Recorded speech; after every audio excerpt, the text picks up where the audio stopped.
안녕하세요. 맘속에 좀 아는 언니 김민언니입니다. 육아를 하다 보면 처음 듣는 단어들이 있어요. 그 중에서는 전문적인 육아 용어도 있고요. 신조어도 있고 줄임말도 있는데 오늘은 맘속 엄마들을 대상으로 궁금해하는 육아 용어에 대해서 한번 알아봤습니다. 자, 어떤 용어를 궁금해하는지 그 리스트와 뜻에 대해서 알아보도록 할까요?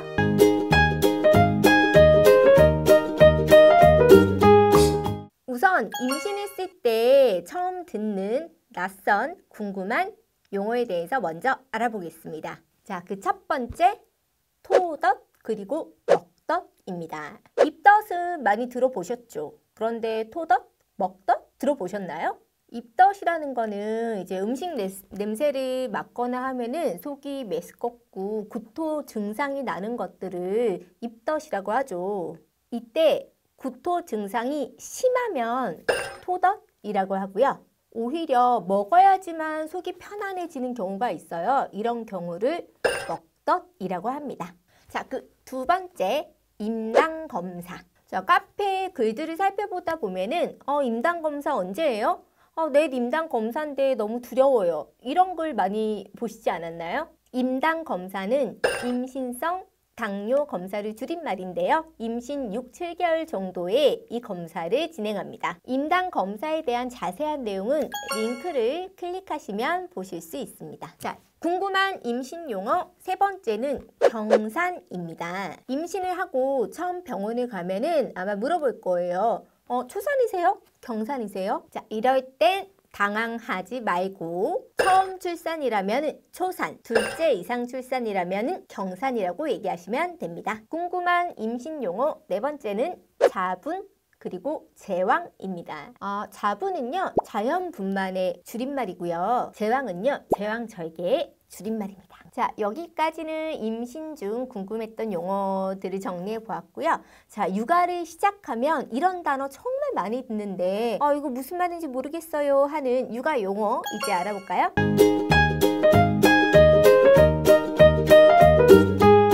자, 육아를 시작하면 듣게 되는 낯선 용어 그 첫 번째는 바로 영아산통입니다. 이건 정말 괴로운 용어예요.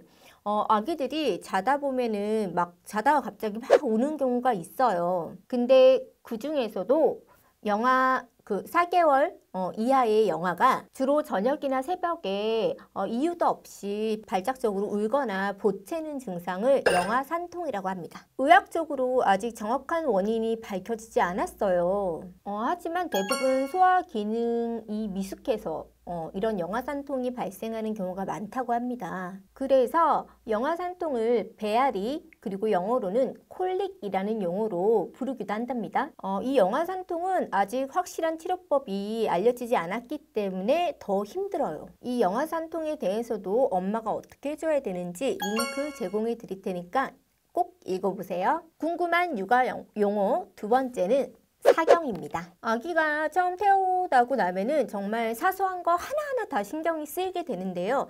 그 중에서 하나 신경 쓰이게 되는 것이 대부분 아기가 한쪽으로만 고개를 돌려서 잔다 아니면 애가 한쪽으로만 바라봐요 이런 말씀들 정말 많이 하시거든요. 보통의 아기들이 대부분 본인이 익숙한 쪽으로만 이제 고개를 돌려서 자거나 바라보는 경향이 있긴 있어요. 그런데 그 중에서도 한쪽 목에 근육이 짧아져서 고개가 기울어지고 이렇게 돌아가는 것을 선천성 근성 사경이라고 합니다. 이건 신생아 때 잘 관찰하셔야 하는데요. 목을 애가 가릴 때가 됐는데 자꾸 이렇게 한쪽으로 기울어지거나 목에 어떤 덩어리가 만져진다. 그러면 바로 병원으로 가보셔야 합니다. 엄마들이 궁금해하는 육아용어 세 번째는 원더윅스였어요. 요즘 원더윅스라는 말 정말 많이 써요. 아기는 정신적인 급성장기와 신체적 급성장기가 있는데 이 정신적 급성장기를 바로 원더윅스라고 합니다. 이 시기에 엄마와의 애착 관계가 재형성되고 몸도 눈에 띄게 성장하는 때라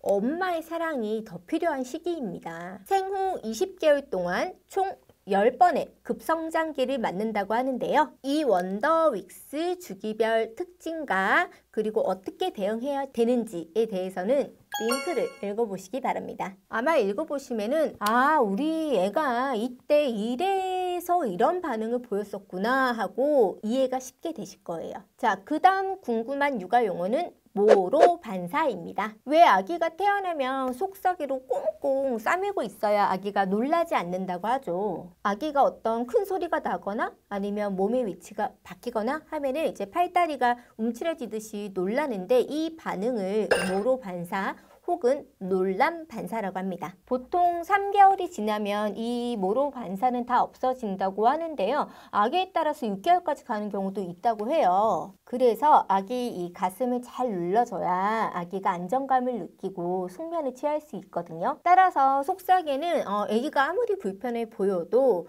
당분간은 꽁꽁 싸매주시는 게 좋습니다. 언니가 추천하는 속삭이는 일전에 영상으로 소개되어서 나간 적이 있거든요. 해당 영상 확인해 보시기 바랍니다. 자, 그 다음에 궁금해하셨던 육아용어는 스와드럽, 스와들미입니다. 자, 속삭이 종류 중에 하나예요. 이제 과거에는 이렇게 사각형 속삭이로 아기들을 감쌌었는데 요즘에는 이렇게 아기 이제 누워있는 팔 이렇게 든 모습 그대로 보낭에 그대로 감싸는 속삭이가 있어요. 그 보낭형 속삭이가 바로 스와들업이고요. 아기가 손은 내밀고 앞만 이렇게 고정시켜주는 형태가 스와들미입니다. 자, 맘톡 에디터에 국민 속삭이 4종 전격 비교 콘텐츠 링크 남겨드릴 테니까 클릭해서 들어가 보시고요. 자, 그 다음 궁금해하셨던 용어는 수유와 관련된 용어인데요. 사출, 완모, 완분, 혼합, 직수, 꼼수, 밤수, 유축, 단유 같은 키워드들이었습니다. 자, 완모는 완전 모유 수유라고 해서 모유 수유만 하는 것을 완모라고 하고요. 반대로 완분은 완전 분유 수유만 하는 걸 완분이라고 합니다. 자, 이 모유와 분유를 함께 섞여서 먹이는 건 바로 혼합 수유라고 하거나 혼합이라고 하고요. 젖병 없이 엄마 젖을 직접 물려서 먹이는 것을 직수라고 합니다. 밤수는 밤에 하는 수유, 밤중 수유를 줄여서 밤수라고 하고요. 꿈수는 밤수 중에 하나인데 꿈나라 수유를 줄여서 하는 말입니다. 사출이라는 말도 있는데요. 사출은 모유의 양이 너무 많아서 이제 모유가 젖에서 뿜어져 나오는 것을 사출이라고 합니다. 사실 모유 수유와 관련된 용어들은 이 외에도 전몸살, 유선염, 유두분열, 유두혼동 등 너무너무 많아요. 관련해서 링크 제공해 드릴 테니까 꼭 한번 읽어보세요. 자, 그 다음 궁금해하는 육아용어는 도치맘이었습니다. 어떤 분은 도치맘이란 태그가 너무 많아서 요즘은 도치라고 태명을 많이 짓나 보다 라고 하셨대요. 근데 알고 봤더니 도치맘은 도치라는 태명이 아니고요. 고슴도치도 제 자식은 이뻐한다는 말이 있잖아요. 이에 비유해서 이제 내 자식이 너무 예뻐 보이는 엄마들을 도치맘이라고 얘기를 한답니다. 자, 그 이외에도 많은 이제 궁금해하는 육아 용어들이 있었었는데요. 키카, 키즈카페의 줄임말, 문센, 문화센터의 줄임말, 육아 출근의 줄임말 육출, 그리고 육아 퇴근의 줄임말 육퇴, 조리원 동기의 줄임말 조동, 이런 것들이 있었습니다. 자, 이 이외에도 엄마들이 궁금해하는 육아 용어들이 정말 많아요. 퍼벅법이라든지 이 수면 교육의 한 방법이거든요. 안누법이라든지 똑개 육아라든지 요즘 엄마들은 다 똑똑하셔가지고 이런 육아 용어들이나 육아법에 대해서 너무 잘 아시고 또 계속 알려고 노력하시더라고요. 저는 학교 졸업하면은 공부는 끝일 줄 알았는데 엄마가 되고 나서도 정말 끊임없이 공부를 해야 한다는 사실을 깨달았습니다. 저는 이제 육아를 벗어났기 때문에 요즘에 아이와 대화를 하기 위해서 NFC, 렉, 퀘스트 이런 게임 용어에 대해서 열심히 공부하고 있거든요. 자, 엄마 아빠들 모두 화이팅 하시고요. 이상 맘속의 지민 언니였습니다. 저희 유튜브 구독하기 꼭 눌러주셨죠? 그럼 다음 시간에 뵙겠습니다.